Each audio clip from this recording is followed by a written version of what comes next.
todos lados escuchamos historias de éxito y vemos en redes sociales vidas llenas de perfección aparente. Y luego viene esa graciosa comparación contra nuestra realidad y contra nuestras peores deficiencias. Se amplifican las imperfecciones, se incrementa la inseguridad y se genera parálisis.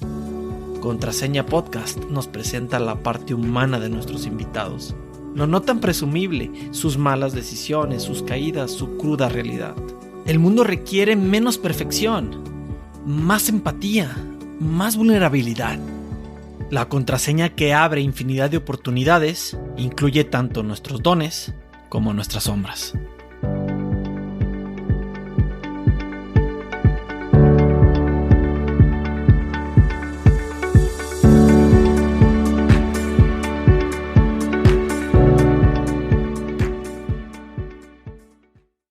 Mi familia al principio me veía como les daba miedo, porque no sabían lo que había del otro lado ni por lo que iba a pasar. Entonces, ellos simplemente tenían miedo.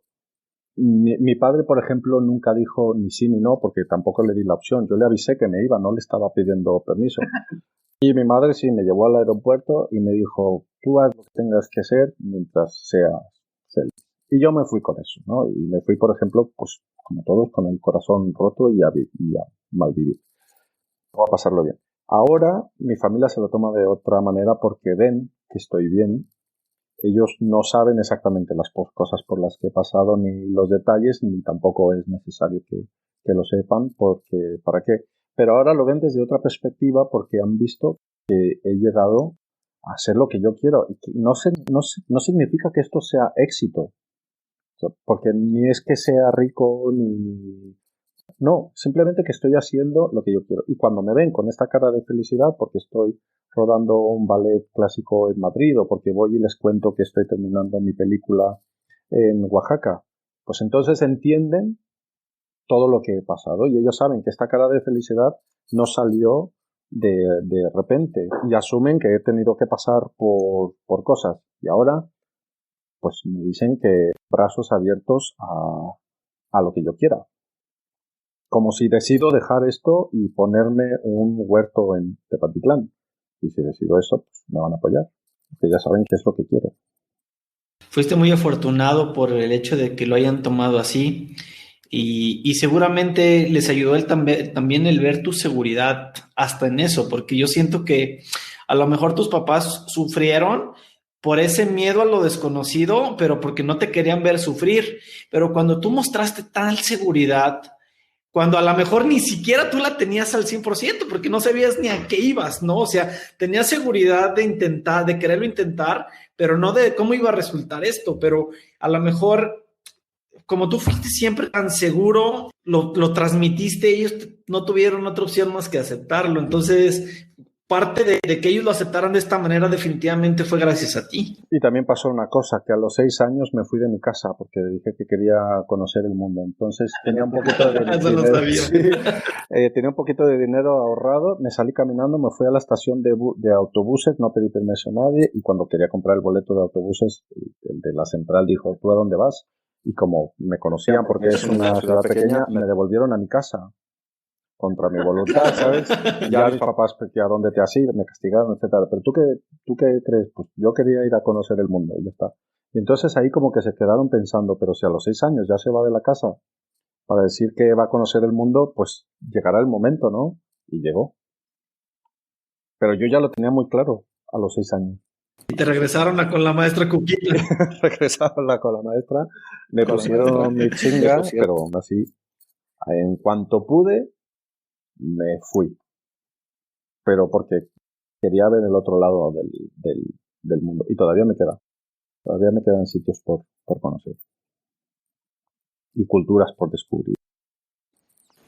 Pues en realidad es una tarea que nunca vas a terminar, Horacio, porque aunque vayas muy adelantado en ese sentido y aunque por encima de muchos de las personas en promedio has tenido la oportunidad y tú te has abierto esa oportunidad de conocer tantas cosas, pues realmente va a ser algo que nunca termines de descubrir, porque como tú dices, siempre hay algo más que descubrir, algo más a donde llegar, pero a lo mejor el valorar esas oportunidades y y el decir, mañana tengo una nueva oportunidad y un nuevo deseo de conocer una ciudad más o una cultura más, puede ser energía suficiente para levantarte todos los días a explorar. Sí, y además eso es parte de mi formación, estar buscando sitios.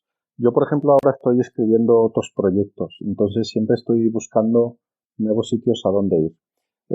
Te cuento un poco que mi próximo proyecto va sobre el canto difónico, que es cómo sanar a la gente o cómo curar a la gente a través del canto, cantándole.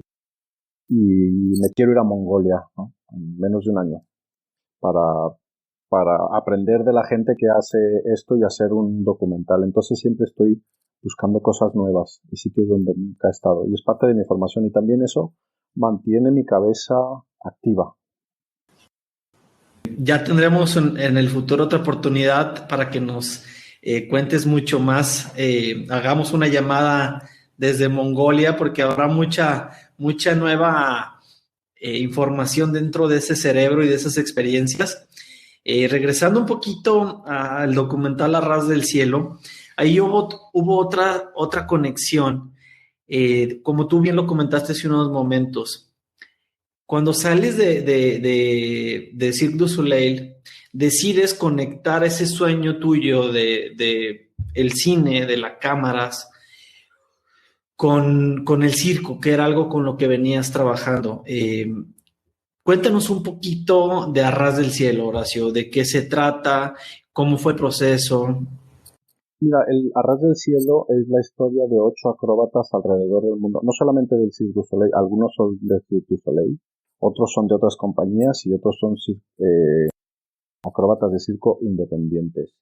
Cuando empecé, yo lo que quería mostrar era la vida que yo conocía de detrás de las cortinas del circo, no de lo que el espectador ve.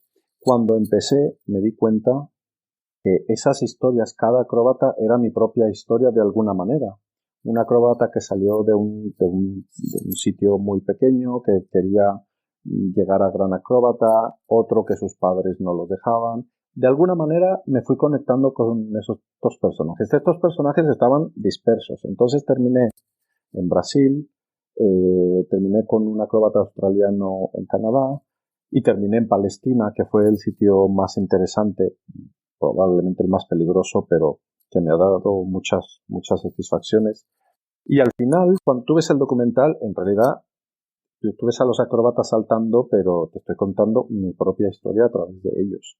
Y de cómo por eso antes te decía que hago como los acróbatas, que cada vez que me caigo, me levanto, me limpio las rodillas y me vuelvo a subir y continúo. Porque los acróbatas solo así llegan a hacer esas cosas tan espectaculares, a base de caídas.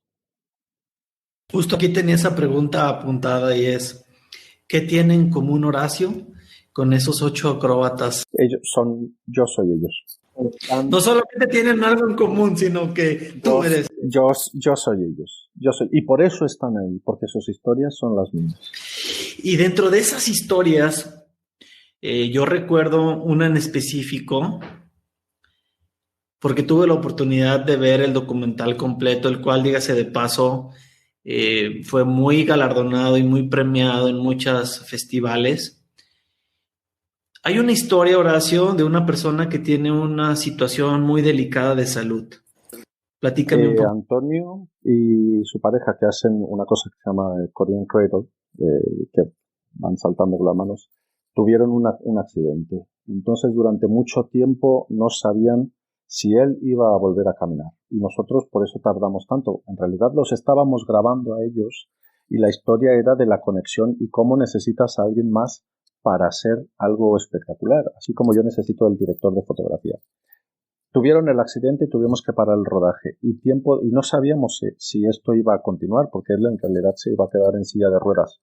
Pues fue tanto su deseo de volver al circo que empezó una terapia y poco a poco se recuperó. No solamente se recuperó, sino que a los 2 años ganaron en el Festival de París, un festival, el más importante de circo, que se llama Festival de Cirque du Domain, el segundo lugar. Es decir, que en 2014 eran los segundos acróbatas más importantes del mundo. De estar casi en silla de ruedas a ser los acróbatas más importantes del mundo. Y esa historia era muy importante yo tuve mi caída emocional y decidí que tenía que salir de eso a como fuera lugar. Por eso que esa historia es también la mía. Él se rompió la columna, yo me rompí el cerebro emocionalmente. Y había que hacer una reconstrucción de todo y sobre todo volver a confiar en los demás, que es la parte más bonita de esa historia. ¿Y qué fue lo que te rompió a ti el cerebro? Una situación de una pareja que fue mal, que yo estaba muy metido, que tenemos una empresa juntos, la relación se terminó, yo quedé completamente destrozado, pero no por la persona, sino porque yo estaba aferrado a que tenía que ser esa persona y nadie más, y no es así. Nadie es indispensable en esta vida. Pero me llevó tiempo entenderlo y sobre todo una hospitalización. En realidad, esos acróbatas tenían en la mente, Horacio, la posibilidad de accidentarse día a día. Y es ahí donde entendemos que vivir es un riesgo, entendemos que emprender nuevos negocios es un riesgo, entendemos que tener una pareja, como te pasó a ti, es un riesgo, entendemos que entregarnos, dar nuestro amor, dar nuestra energía es un riesgo, entendemos que vivir y tomar decisiones es un riesgo. Entonces, creo que la vida del circo nos da esa posibilidad de dar esas situaciones en una realidad y que cuando tú la viste, probablemente esa fue la razón por la que te involucraste tanto, también sentimentalmente, para lograr el resultado que hubo de tantos premios. Sí, porque además ellos se suben todos los días al trapecio y están arriesgando su vida. Y yo ahora mismo hago lo mismo. Bueno, no solamente mi vida, pero también a nivel económico con proyectos y a nivel emocional. Porque cuando se hace un proyecto audiovisual, pues lo tienes que dar todo. Si no, el proyecto queda muy blando o sin corazón. Y mi trabajo, lo que hago es hacerlo todo con las tripas. Ellos tienen un deseo de volar, ¿no? El hecho de ser acróbatas y decidir correr ese riesgo de poder perder la vida de un momento a otro, como casi le pasa a esta persona mientras grababas el documental, y que seguramente ese toque de amarillismo que también indirectamente pudo haberle dado más valor a tu documental, ¿no? O sea, fíjate cómo realmente hay veces que estos toques o estos momentos de incertidumbre y de suspenso que dan la vida pueden darle también sabor a la misma, ¿no? Y cómo ese golpe tan duro que se dio este acróbata que estuvo a punto de quedar parapléjico, terminó dándole un sabor especial a tu documental y terminó dándole un sabor a su propia vida que lo impulsó a hacer el segundo lugar a nivel mundial. Yo creo que fue después de esta operación que ellos se propusieron ganar y tener ese reconocimiento, pero ha sido después de la caída. Si no, ellos habrían estado pues muy cómodos con espectáculos por aquí y por allá, pero no, en algún momento se vieron obligados a salir de eso y a superarlo con creces.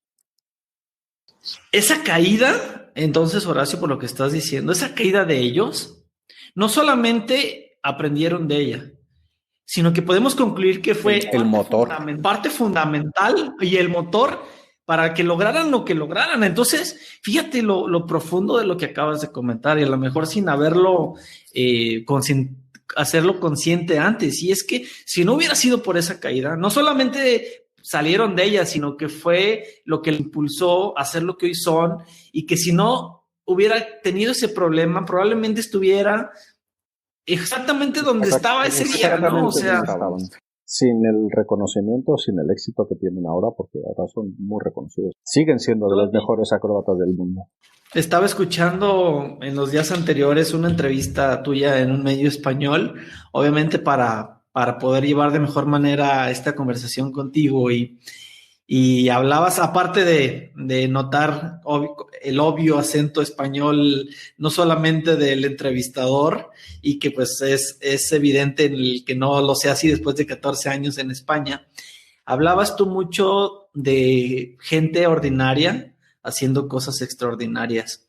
Y yo creo que de eso se trata la vida, ¿no? De que no necesitamos ser superhéroes, de que no necesitamos tener eh, especificaciones espectaculares y que el día que hayas nacido te hayan puesto un superhéroe, perdón, un superpoder para lograr algo, Horacio. Y creo que también ahí hay un tema que todos debemos de explorar, de entender que los que están donde queremos, donde nos gustaría o donde preferiríamos estar, pues es gente ordinaria y ese es el motivo de este podcast, el entender que los superhéroes son de carne y hueso. Tú así lo veías en el circo, así lo ves contigo y la gente exitosa con la que te ha rodeado, ¿te ha ayudado a confirmar esta teoría que tú tanto mencionas? Sí, mira, una cosa que aprendí de estos acróbatas en concreto es que no tienes que ser hijo de nadie, ni ser de familia de abolengo, ni pertenecer a una sociedad específica. Normalmente en el circo tenías que ser hijo de acróbatas para dedicarte al circo. Y estas historias en concreto son gente muy normal, como tú y como yo, que un día decidieron que iban a volar. Y ya está. Y tú y yo tenemos las mismas capacidades que ellos para hacerlo si nos lo proponemos. Porque son de carne y hueso, como tú y como yo.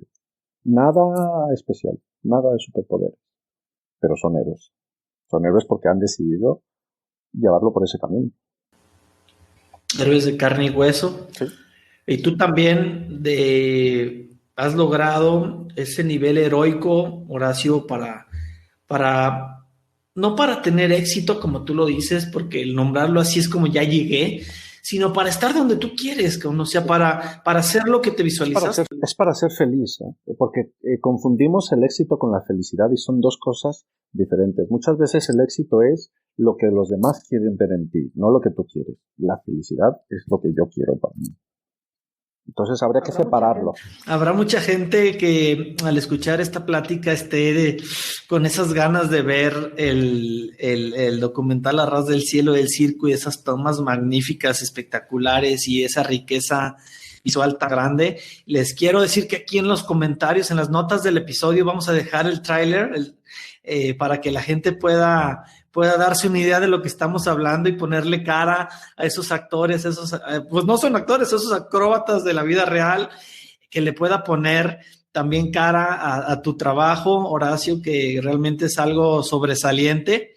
Y al igual como sobresaliente, pues es la nueva película, el nuevo largometraje en el que estás trabajando el día de hoy, que se llama Finlandia, el cual me compartiste también el tráiler hace unos días, el cual estás a nada de... Sí, justamente estaba en Ciudad de México porque estamos terminando la corrección de color y el diseño de sonido. La película ya está prácticamente terminada y ahora lo que estamos esperando es algún festival que se interese en la película y en el momento que estás en un festival, pues ya la sacaremos donde se pueda, ya sea en plataformas, en cines, en tu colegio más próximo. Nada más no digas que en el Oxxo. En el Oxxo también, si ponen una pantalla con buena calidad, donde sea. Son varias historias, es una película coral sobre el tema del tercer género en México. Y es un tema muy, muy caliente o muy delicado en muchos sitios. Y siempre que me preguntan qué es el tercer género, yo todavía me quedo así pensando en cómo se lo voy a explicar a la gente, ¿no? Y luego volvemos a la misma cosa. Ah, pero son hombres maquillados. No, son unas mujeres. Ah, pero son hombres maquillados. No, es el tercer género. Y entonces nos quedamos ahí hablando de lo mismo, pero diferente. Es un tema que empezó hace 2 años y ya hemos logrado terminarlo. Y yo creo que me van a excomulgar por esta película. ¿Quién te va a excomulgar? Pues los que tengan que excomulgarme, porque hay escenas en... Los que tengan el poder para hacerlo, que lo hagan. No, es una historia muy bonita, pero pasa alrededor de un pueblo donde hay una iglesia y ellos son los que se hacen cargo de la iglesia. Entonces es el tercer género vistiendo a la Virgen de la Soledad, o el tercer género arreglando la parroquia para una quinceañera. Eso son solo una de las pinceladas de la historia. Lo mejor es que que vean la película cuando salga y luego hacemos un podcast entero sobre la creación de todo esto y de cómo lo hicimos. Aquí en las notas del episodio también vamos a dejar el tráiler de Finlandia, tu nuevo trabajo. Fíjate que la primera vez que yo vi el tráiler, te voy a ser bien sincero, Horacio, y bien honesto. La primera impresión que tuve los primeros instantes, los primeros segundos, fue, yo creí, ¿ok? Por falta de información y por no tener todo, digamos, lo que necesito tener para poder emitir un juicio y una opinión, porque yo siempre he estado en contra de las personas o de mí mismo cuando opino de algo que no tengo la información suficiente para hacerlo, ¿ok? Entonces, yo sentí que está muy fuerte las imágenes del tráiler y de la película y realmente no es algo que pueda pasar desapercibido. Tú lo sabes mejor que nadie. Están muy impactantes, pero de entrada yo sentí como que la película buscaba apalancarse o aprovecharse de esta tendencia liberal un poquito que está desbocada del quererte aprovechar de esta época de desgreñarse y de querer, como quien dice, aprovecharte de temas locos, liberales, y hasta que parezca que estás fomentando la homosexualidad. O sea, pareciera como un tema así. Pero cuando me di cuenta y cuando investigué realmente lo que había detrás y de que eso del tercer género es algo que realmente existe. Y no solamente existe, espérame, no solamente existe, sino que haciendo la investigación yo me di cuenta de que a la llegada del catolicismo en México no había 3 géneros, había 6 géneros. Exacto.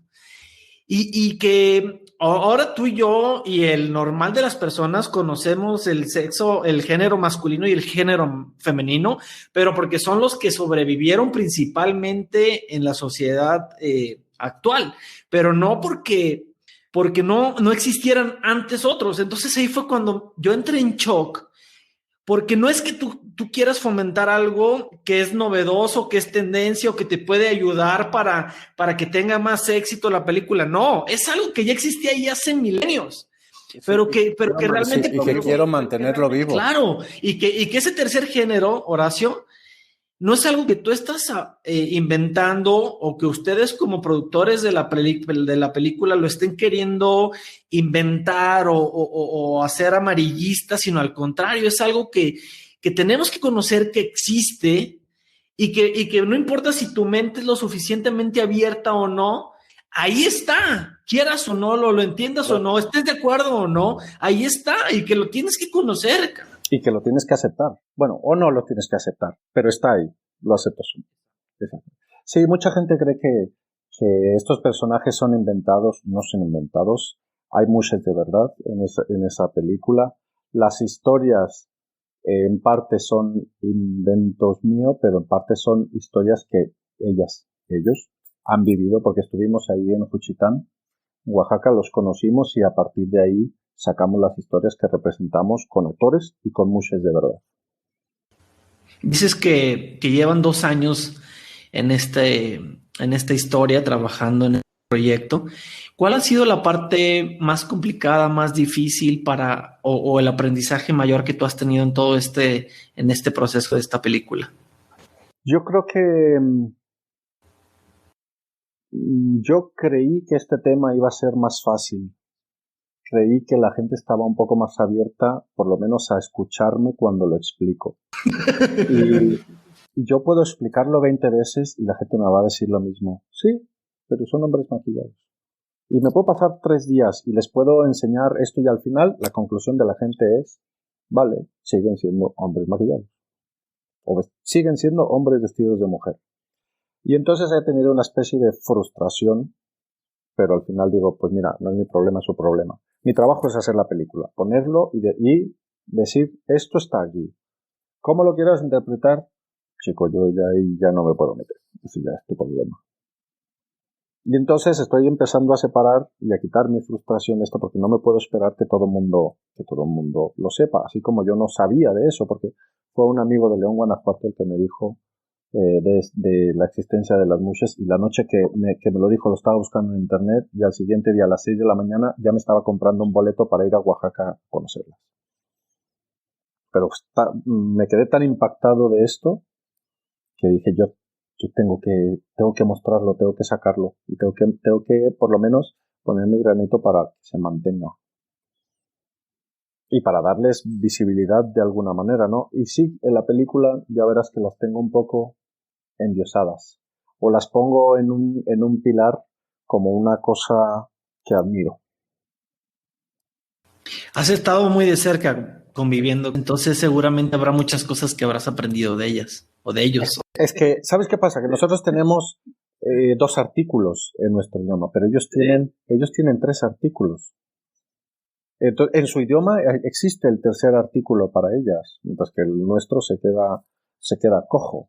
Entonces ya ves hasta qué punto están en la cultura si hay un artículo que los acepta. Es el artículo li. Sí, la, le, li.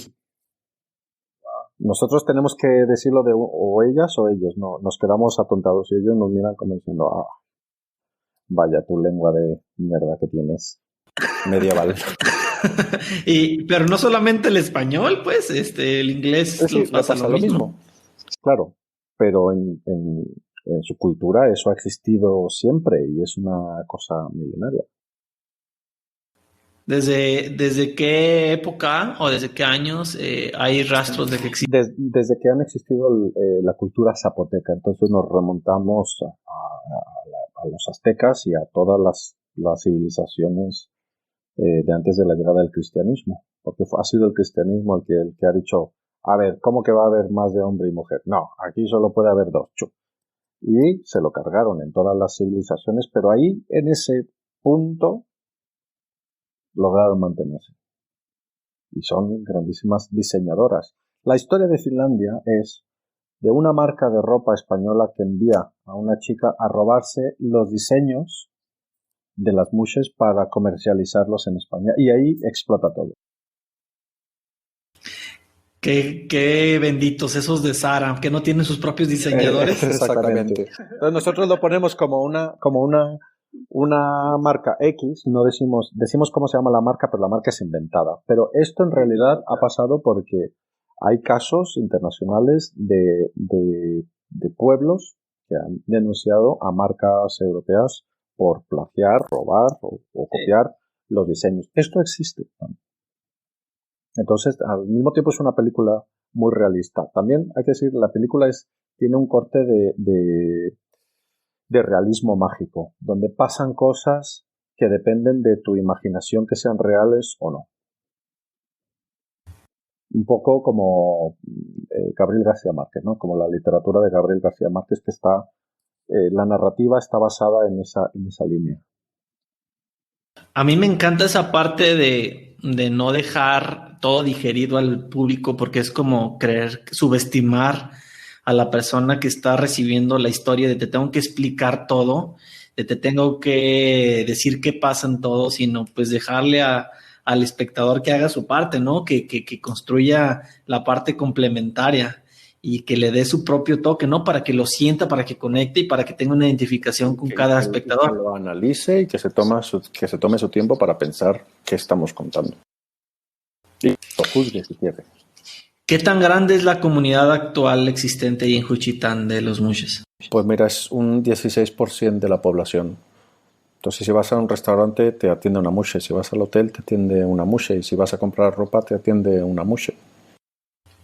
¿Y qué es lo que más has aprendido todo este tiempo de convivir con ellos? El humor. Cómo se lo toman todo con una sonrisa. Les insultes, hagan lo que tú quieras. Ellos siempre tienen una sonrisa y siempre contestan con un humor muy específico. Imagínate las personas que llegan ahí y la cantidad de insultos y de momentos complicados que tengan que pasar para sobrevivir y que lo tomen con una sonrisa, pues realmente sí, algo que no solamente aprenderlo, sino que hay que aplicarlo. Hay que aplicarlo, hay que aplicarlo. Y una fuerza, y te miran y tienen una fuerza en la mirada que te dicen, no me importa lo que pienses y lo que digas, esto es lo que soy y soy milenario, y sobre todo ves una luz de ancestros, de que tienen ancestros, porque nosotros, el resto de humanos, nos hemos olvidado de los ancestros y de lo que traemos de los demás, pero ellos lo tienen en los ojos y no se les olvida. ¿Tienes alguna expectativa concreta hacia la película, Horacio? ¿Cómo estás? El producto que estás teniendo, que estás a punto de lanzar, ¿es el que visualizaste cuando te habló tu amigo de León, Guanajuato y te contó? No, él me contó y yo no sabía qué esperar. Yo me fui ahí, no, pero no tenía ni historia ni nada. Me fui a conocerlas, a conocer el pueblo, y a los 3 días he dicho, tengo unas historias maravillosas que tengo que contar, que además son las historias de mucha gente que sufre estas cosas. Y empezó un proceso. Yo no soy guionista, pero yo escribí las historias y un guionista las desarrolló. Y después la gente se fue uniendo al proyecto, fuimos a buscar actores, muchos que querían participar, músicos, el teatro de Oaxaca nos dejó el sitio para rodar, encontramos una cantera que hace otro personaje que es como un muro de los lamentos, y el personaje principal de la película, que es el terremoto de hace 3 años que destrozó Oaxaca. Y todas las historias se dan durante el terremoto. ¿Qué tendría que pasar referente al alcance y a la aceptación de la película para que lo puedas considerar como que logró el objetivo que se plantearon los productores y tú? El objetivo ya está hecho. Hemos logrado sacar una película. Eso es lo que esperaba que me contaras. Sí, no, el objetivo ya está. La película ya está hecha. Lo que vaya a pasar no depende de nosotros. El objetivo era hacer una película y la hemos sacado en medio de una pandemia, ¿sabes? Cuando muchísimas productoras enormes no han podido sacar cosas adelante, nosotros, gracias a todos los dioses, porque yo creo en todos los dioses, como energía, que hemos podido sacar esta película. Ya está hecho. Ahora vamos por la otra. Vas a recibir el resultado con una sonrisa, ¿no? Como lo aprendiste, y con un agradecimiento, sea lo que sea. Sí. Y me criticarán por la forma en que la he hecho, como la he contado, o por tener a 2 hombres maquillados vistiendo a la Virgen de la Soledad. Y yo lo voy a contestar con una sonrisa. ¿Y de los actores o actrices, que no sé cómo se diga aquí, que utilizaste como mushes, eran mushes o eran?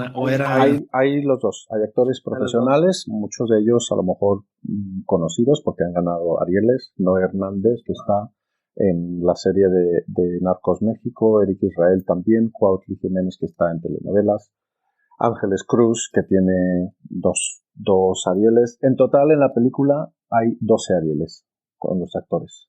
Entonces imagínate la calidad que hay en los actores. Y además hay mushes de verdad. De hecho, la ropa y toda la decoración está hecha por mushes. Todo es muy original, porque todo tiene un simbolismo. En cuanto terminen de escuchar este episodio, corran a ver el tráiler de Finlandia. La verdad es que lo tienen que ver. O sea, no va a pasar. No, es algo que nunca han visto, y van a ver de lo que estamos hablando y van a entender mucho de lo que estamos conversando. Y vamos a estar, Horacio, no solamente la expectativa, sino muy pendientes en el Oxxo de ver la película en cuanto esté lista.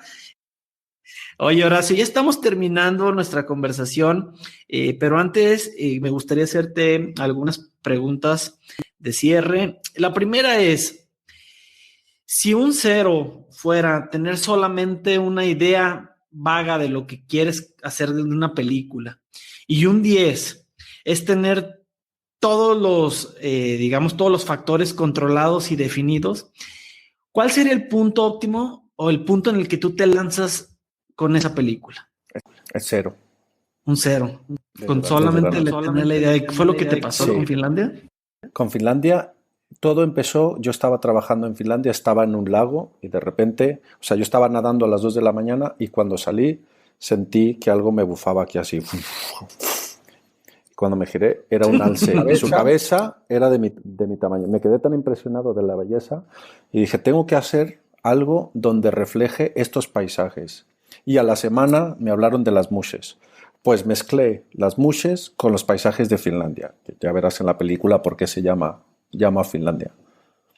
Y empecé de cero. Empecé diciendo, tengo que rodar aquí, en este lago, estas imágenes. Y luego el universo me trajo las mushes. Por eso digo que empecé de cero. Wow, excelente. Voy a mencionarte seis palabras y me gustaría que me respondas lo primero, que me contestes con una palabra, la primera que se te venga en la mente. ¿Va? Va. Éxito. Felicidad. Miedo. Trabajo duro. Caídas. Levantarte. Sueño. Sueño. Ojos abiertos. México. México lindo y querido. Cada vez que voy a otro sitio, extraño más mi país y cada vez lo aprecio más. Apreciación, diría. Cine. Cine. Luz. ¿Qué le dirías a alguna persona, Horacio, que haya frenado alguna decisión importante en su vida por miedo al resultado y por miedo a no saber, a no tener la certidumbre de en qué terminará esa decisión? Yo le diría que está muy bien tener miedo, está muy bien tener la incertidumbre, pero ya basta. Levanta el culo. O sea que miedo va a estar ahí, pero en algún momento tienes que detenerlo y seguir. Es normal que te llegue, pero que no se quede durmiendo contigo. El valiente no es el que no tiene miedo, sino el que actúa a pesar de él, ¿no? Así es. Horacio, ¿cuál es tu mayor don? Mi mayor don es no tener ningún don y inventármelos.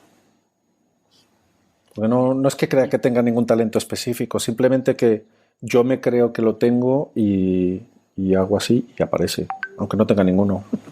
Wow. ¿Y cuál es esa sombra con la que has tenido que trabajar para poder aceptarte? No sé si he tenido esa sombra. No sé responderte a esa pregunta porque no sé si me la he planteado. Seguro que hay más de una y que hay varias, pero ahora mismo no tengo ninguna presente. Quizá porque no me he puesto a mirarlas, aunque están ahí, pero no he puesto atención.